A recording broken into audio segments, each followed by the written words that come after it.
नमस्कार, हमारे चैनल पर आपका स्वागत है। और जिनको सिंघम की उपाधि दे रहे हैं, रियल में सिंघम जैसा काम कर रहे हैं, हमारे बीच में है ऐसी ही शख्सियत, प्रेरणादायक व्यक्तित्व के धनी TI traffic inspector Subhash Chandra ji rod साहब।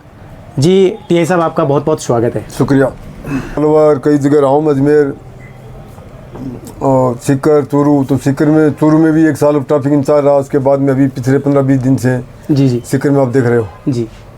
तो सर आप ये बताएं, जैसे इससे पहले आप जैसे फ़ौज में थे, तो ये फ़ौज और इनमें आपकी जो दोनों चुनौतियों में कैसा लगा? ये दोनों ही अलग अलग चीज़ें हैं। फौज में हर एक युवा को देश सेवा का मौका मिलता है। जी सर। और पुलिस की नौकरी में अपने को, अपने ही देश की जनता को निष्पक्ष न्याय दिलाने और उनकी सेवा करने का मौका मिलता है। जी जी। सर आप ऐसे बताएं कि जैसे आप यहाँ एकदम बहुत शानदार काम कर रहे हैं सीकर में, शिक्षा नगरी में, आप एक बिल्कुल हर आदमी के दिल पे छाए में, ऐसा आपकी जो इस सब इंस्पेक्टर बनने के बाद में ऐसा और कोई भी कहीं काम रहा क्या जो प्रेरणादायक व्यक्तित्व रहा, जहाँ लोगों ने आपको खूब अपने सरों पे ताज की तरह बिठा के रखा? सर मेरी जहाँ भी पोस्टिंग रही है वो जो आप सीकर में देख रहे हो, इससे भी बेहतर रही है। जी जी। और हर जगह का नया रिकॉर्ड, नई कहानी है हर जगह की, जहाँ जहाँ भी मैंने नौकरी की है। जी। तो मेरे लिए कुछ नया नहीं है, सीकरवासियों के लिए नया है। जी जी। तो मैंने तो जहाँ भी रहा हूँ वहाँ ऐसे ही किया है। एक वाक़या, वो विराटनगर थाने में मैं चौकी इंचार्ज था, तो वहाँ मेरा ट्रांसफ़र हो गया था। तब जनता ने वहाँ धरना प्रदर्शन किया था और मार्केट बंद भी रखा था। जी जी। तो मेरा तो ऐसा ही काम रहा है, एक से बढ़कर एक। लेकिन वहाँ क्या है, हर जगह सेकंड अधिकारी रहने के कारण मैं मीडिया में नहीं आ सका। जी जी। और तब मेरे थाना अधिकारी निर्देशन में रहा, जिसकी वजह से ओपन नहीं हुआ। अब सर आप ये बताएं कि जैसे सीकर में आपने इतने कम समय में इतना कुछ अच्छा काम किया है, विशेष तौर से इसमें ट्रैफिक में, तो ये यहाँ आने के बाद में या इससे पहले कर्तव्य के प्रति इतना जुनून कैसे बना आपने? ये कहाँ से आया सर? जुनून तो मेरे में पहले से ही है। जुनून तो मेरे फौज में था तब भी था। अच्छा। पुलिस में तब भी इतना जुनून था। ट्रेनिंग में था तब भी। मैंने आरपीएफ में आने के बाद में 47 साल की उम्र में मैंने घुड़सवारी सीखी थी। और क्या बात है सर। और हम 4-5 दिन, हमारे पूरे बैच में मात्र 4-5 दिन अव्वल दर्जे के घुड़सवार थे। अच्छा। जो आरपीएफ में हमने कुछ ही दिनों में घुड़सवारी। तो मेरा जुनून तो जिस काम के पीछे लग जाता हूँ उसके लिए ऐसा ही रहता है। अब सर आगामी जो शिक्षा नगरी सीकर में आपका क्या मिशन है, इस आपके जो फील्ड से संबंधित क्या चाहते हैं आप? मैंने सीकर में आने के बाद अपने जिला पुलिस अधीक्षक महोदय भूषण यादव जी से ये वादा किया था कि सीकर को मैं ट्रैफिक मुक्त करूँगा, जाम से मुक्त करूँगा। तो मैंने वो उद्देश्य तो कामयाब हो चुका हूँ। मैं जितनी जगह में निकाल सकता था निकाली। अभी उसको मेंटेन कर रहा हूँ, उस जगह की रखवाली कर रहा हूँ कि दोबारा वो समस्या खड़ी नहीं हो। जी।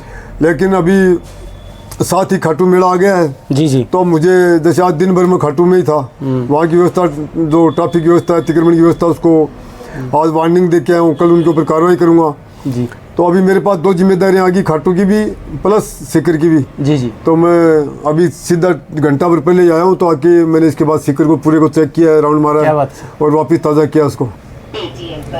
अब सर आप ये बताएं कि आप इतने दिनों से एकदम शानदार काम कर रहे हैं। आप इससे पहले हमने सुना कि आप चूरू में भी गए, वहाँ भी एकदम आपकी बहुत अच्छी पारी रही। आप सीकर में भी आए। ये इतना आपने सुबह से लेकर काम करते हुए, तो आपको कभी किसी भी प्रकार का इसमें कोई दबाव महसूस नहीं हुआ, कोई राजनीतिक या प्रशासनिक आपको कभी? मैं चूरू में दबाव तो मैंने पुलिस की नौकरी में कभी नहीं माना। जी। क्योंकि दबाव सेकंड अधिकारी पे दबाव नहीं रहता है। जी। क्योंकि जिसको, जो आदमी अपने बलबूते पे थाने में सेकंड अधिकारी लगता है, जी जी, तो उसको किसी के द्वारा लगाया नहीं जाता है। इसके ऊपर किसी का एहसान नहीं होता है। जी जी। वो अपने बलबूते पे, उसका पद है वो सेकंड अधिकारी का थाने में। जी। तो वो उसको मिलता है, तो वो किसी की बात क्यों मानेगा? वो दबाव में आने का तो प्रश्न ही पता नहीं होता। जी। प्रेम से तो मैं फिर भी काबू आ जाता हूँ, लेकिन दबाव से काबू नहीं आता हूँ। वो तो हम देख ही रहे हैं सर सीकर में। प्रेम से तो मैं काबू आ जाता हूँ। हाँ। लेकिन दबाव से, वो पावर से मैं काबू नहीं आता हूँ किसी। सर हम ये देख रहे हैं सीकर में जो आप अभी काम कर रहे हैं, तो इसमें आप अपने उच्च अधिकारी और आपके साथ में जो पूरी टीम काम करती है उनकी भी हम देखते हैं। आप अच्छी वॉकिंग कराते हैं, यहाँ से सर्किल से उधर आपकी लाइन से चलते हैं और बिल्कुल पालवास चौराहे तक कराते हैं। तो आपकी जो साथ उच्च अधिकारी और आपकी टीम, इनके बारे में क्या कहना चाहिए? मेरे उच्च अधिकारी हैं एसपी श्रीमान जिला पुलिस अधीक्षक महोदय भूषण यादव जी, फिर मेरे एडिशनल एसपी जोधा जी, फिर मेरी डिप्टी पूनम मैडम जी और सीआई साहब के धनखड़ जी, इन सबका मेरे साथ जबरदस्त सपोर्ट है। इसके अलावा जिला कलेक्टर महोदय का भी भरपूर सहयोग है मेरे को। जो मेरी टीम होती है वो उसको मैं मेरे ढांचे में डाल लेता हूँ। जहाँ भी जाता हूँ मेरे साथ जो टीम होती है उसको मैं अपने ढांचे में डाल लेता हूँ और उनको फिर मेरे मुताबिक चलना पड़ता है। तो यहाँ जवान खूब जोश में काम कर रहे हैं मेरे साथ। जो भी मेरे अभी ज़्यादातर मैं होमगार्ड के रखता हूँ, तो होमगार्ड के जवान ही मेरे साथ ऐसे काम करते हैं जैसे एक फौजी आदमी काम करता हूँ। बिल्कुल। एक सर मैं ये देख रहा हूँ काफ़ी दिनों से, जब से आप सीकर में आए हैं, तो आपने एक, जब हम देखते हैं आपकी जो वर्दीधारी लोग हैं उनमें और आप में हमें काफ़ी वो लगा, आप बहुत बड़े सहृदयता के प्रतीक हैं। मैं देखता हूँ पुलिस में अमूमन आपकी गाड़ी में जो लठ और लाठियाँ होनी चाहिए, मैं जब देखता हूँ माड़ाओं से लद रहा है, जिस भी गली में जाते हैं आप माड़ाएँ हैं। और मैं जो आपने जो राय जी के कुआं के पास में जिन लोगों को शिफ्ट किया है उनसे भी मैंने पूछा, यूँ एक दिन सब्जी खरीदे, वो भी आपके खूब गुणगान कर रहे हैं। तो ये क्या है सर? देखो, पुलिस की गाड़ी में यदि लठ या डंडा नहीं होगा तो वो पुलिस की गाड़ी नहीं है जी। तो इसलिए मेरा जो डंडा उसका नाम है रामलाल। तो मैं अपने रामलाल को पुलिस की इज्जत पुलिस का डंडा, यदि पुलिस वाले के पास डंडा नहीं है तो वो फिर काएगा पुलिस वाला। तो डंडा तो मैं गाड़ी में रखता हूँ मेरे रामलाल को, लेकिन मेरे पास ही रखता हूँ, बाकी जो नहीं पानी। दूसरा आपने कहा रेडी थड़ी, तो मैं क्या इन लोगों के पेट पे लात नहीं मारता हूँ। हाँ, ये हम देख रहे हैं। तो इस वजह से चाहे रेडी वाले हो, इन्होंने भी भरपूर माला पहनाई थी। इसके बाद आपके ऑटो चालकों ने भी परसों मेरा भरपूर सहयोग किया, वो क्या नाम फूल मालाओं से स्वागत किया। तो रेडी वाले होते हैं, टेम्पो वाले, तो जितना गरीब तबके जिनको भी मैंने सेट किया उनको अच्छी तरह से हटाया, तो उसको सेट भी किया है और सेट किया है तो वो खुश है सब। और इसी वजह से वो गरीब तबका वो भरपूर सहयोग कर रहा है। इसके अलावा स्वागत भी कर रहा है, आपके दुकानदार भी स्वागत कर रहे हैं, जनता भी खूब ज़बरदस्त जुनून के साथ देख रहा हूँ मैं कि भरपूर जोश में है जनता। बिल्कुल, वो हमने भी देखा सर, जो आपने जिन रेडी वालों को, ठेले वालों, टेम्पो वालों को हटाया, वो बिल्कुल भारत माता और वंदे मातरम जयकारे के साथ में शानदार स्वागत कर रहे थे आपका। बिल्कुल, बहुत भारत माता वंदे मातरम बोल रहे हो सबके सब। और बड़े खुश हैं।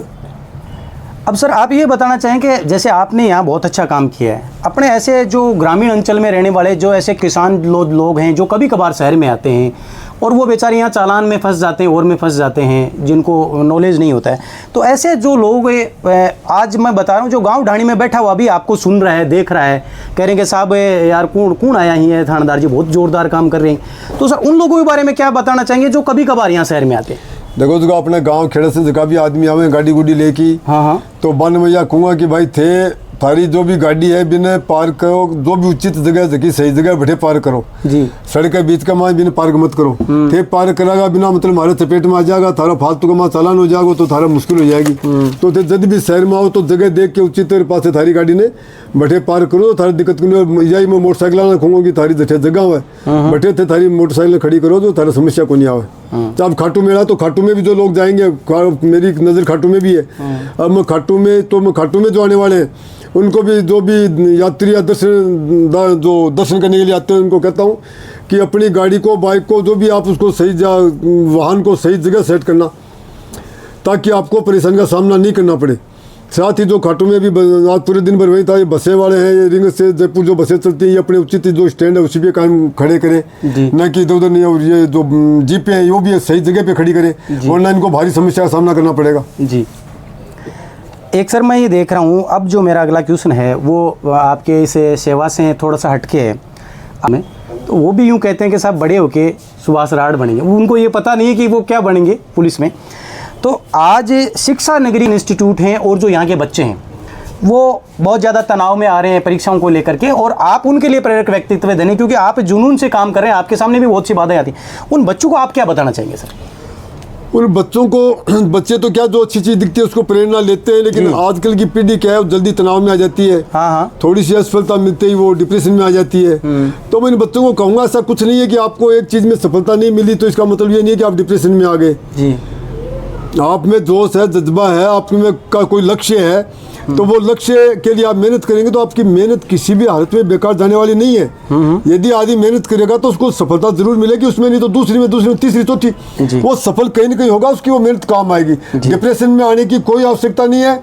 ऊपर वाला जिसको जन्म देता है उसका खाने पीने का भी प्रबंध करता है। आलस्य की बात नहीं करूँगा, लेकिन आप अपने मेहनत से जज्बे से अपना काम करो, अपना जो लक्ष्य है उसको उसके लिए मेहनत करो, आपको परिवार जरूर उसमें कामयाबी देगा, लेकिन घबराने की आवश्यकता नहीं है। जी जी। ये जब यदि आपको जब बड़ी रेस में जाना है तो फिर लंबी दौड़ की तैयारी भी उतनी करनी पड़ती है, उतनी करनी पड़ती है। तो इसलिए डिप्रेशन में आने की कोई जरूरत नहीं है। ये फांसी खा रहे हैं, ये बच्चे हैं, ये ना समझ है, सोचते मेरा मेडिकल में नंबर नहीं आया तो मैं फांसी खा लूँ, लटक लूँ, क्या इससे समस्या का हल हो गया?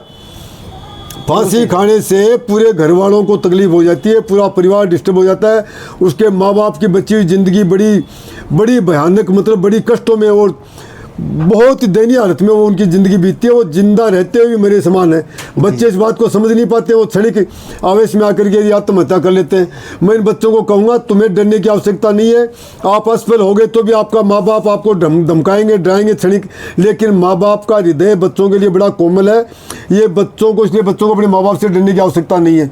पैसे खर्च हो गए तो माँ बाप दोबारा कमा लेंगे, आप दोबारा कमा लोगे, लेकिन इस ये मत सोचो कि मेरे माँ बाप का खर्चा हो गया अब क्या होगा, मैं असफल हो गया अब क्या होगा। कुछ नहीं होगा।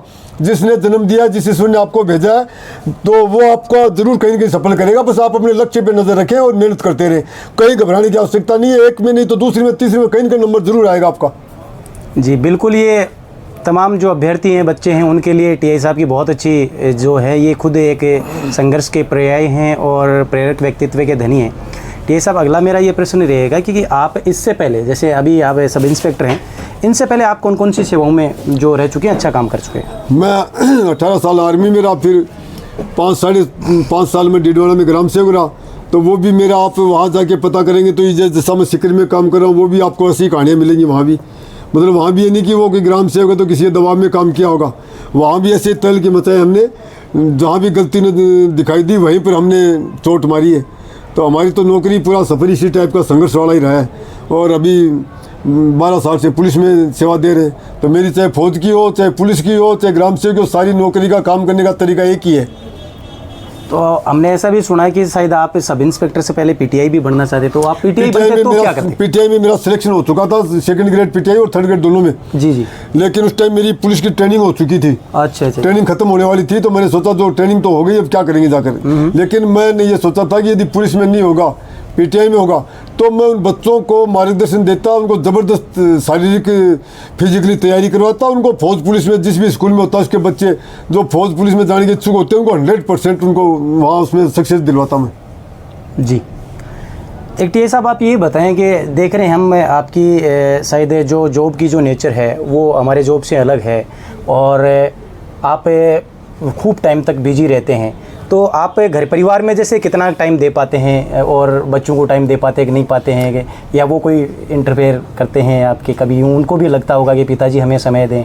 घर परिवार बच्चों को मैंने कभी समय नहीं दिया, नहीं उनका कभी ध्यान रखा। मैंने अपनी नौकरी को, घर परिवार सब कुछ नौकरी के प्रति मैं पूर्ण रूप से समर्पित रहा। इसलिए उनकी शिकायतें मेरे से पहले भी थी, आज भी है। आज भी हैं। वो भी चाहते हैं कि शायद समय दें, पर आप न बच्चों को प्यार मिला, न बच्चों को ये पता चला कि पापा भी जाऊंगा मैं लेट, हाँ, तो जाके खाएंगे रोटी, फिर सो जाऊंगा, सुबह फिर जल्दी उठ के वही भाग दौड़, फिर वही नौकरी। मैं इस टाइप का आदमी हूँ कि मैंने पता नहीं क्यों पूरी ज़िंदगी सर्विस को ही सब कुछ मान लिया, सर्विस को ही सब कुछ मान लिया, परिवार, बीवी, बच्चे, और सर्विस को ही पूर्ण रूप से समर्पित होकर मैंने काम किया। रात देखा नहीं, कोई दिन देखा, मैंने रात भर भी काम किया थानों में। तो मेरे को परिवार का, तो अभी बच्चे बड़े हो गए तो बच्चे शिकायत यही रहती है कि आपने हमारा कभी, आज भी उलाना देते हैं, हर दिन उनका उलाना सुनता हूँ कि आपने कभी हमारी की तरफ ध्यान नहीं दिया। लेकिन मैं नौकरी के प्रति समर्पित रहा, तो ईश्वर ने उनकी तरफ ध्यान दिया, और वो सभी बढ़िया हैं, सभी सेट है, बढ़िया है, सेट है। हाँ, ईश्वर ने उनकी खूब मदद की है। देखिए, आपने उनके ध्यान नहीं दिया उस परिवार पर, आज आप जुनून से और पूरे समर्पित हो गए, कर्तव्य निष्ठा से काम कर रहे हैं। तो जहाँ भी जाते हैं वहाँ आपका परिवार है। हम सभी जो लोग हैं, सीकर की पूरी जो जनता है वो आपका परिवार है। और आगामी टाइम में और आप क्या बताना चाहेंगे सीकर वासियों को, क्या कहना चाहेंगे जो आपने ये किया है इनके लिए? सीकर वासियों को यही है कि जो व्यवस्था मैंने बड़ी जद्दोजहद और संघर्ष करके जो व्यवस्था कायम की है, यदि यही व्यवस्था आप बनाए रखोगे तो आपको सीकर में, जाम में, सीकर वासी खुद इस पुलिया पर से आने से बचते थे। बहुत से लोग मुझे कर्मचारी बताते हैं, साहब हमने तो रूट ही चेंज कर दिया था, पुलिया से आने से हमेशा बचते थे हम। तो अब वो आराम से गुजरे जा रहे हैं। तो मैं ये कहूँगा कि यदि आप लोग इसी व्यवस्था को कायम रखेंगे सभी, तो आप लोगों को परेशानी नहीं होगी। वरना तो हम लोगों का नेचर ही है कि जब तक डंडा लिए खड़ा है तब तक ठीक है। अब मैं खाटू चला गया दिन भर में, तो यहाँ पीछे से कुछ 2-4-5% लोगों ने फिर व्यवस्था कर दी, तो मेरे को आकर के फिर उनसे सख्ती से पेश आना पड़ा शाम को। तो अभी वो फिर दुरुस्त करके आए उनको। तो हमारे लोगों का नेचर है ये अनुशासनहीन है। कुछ 20% लोगों का, 25% मान लो, 70% तो ठीक है, लेकिन 30% का अनुशासन के दायरे में आने के लिए इनको बड़ी मशक्कत करनी पड़ती है इनको जाने के लिए। जी बहुत बहुत आभार। देखिए वैसे टीआई साहब अपनी वर्दी के साथ में एक सहृदय आम इंसान हैं, और आपके मन में और अपने अमूल्य समय में से टीआई साहब ने, सुभाष चंद्र जी राड़ साहब ने हमें समय दिया। राड़ साहब, आपका मेरी ओर से, सभी तमाम दर्शकों की ओर से, राजेंद्र बेड़ा की ओर से आपका बहुत बहुत आभार। जय हिंद सर। सभी को जय हिंद, राम राम।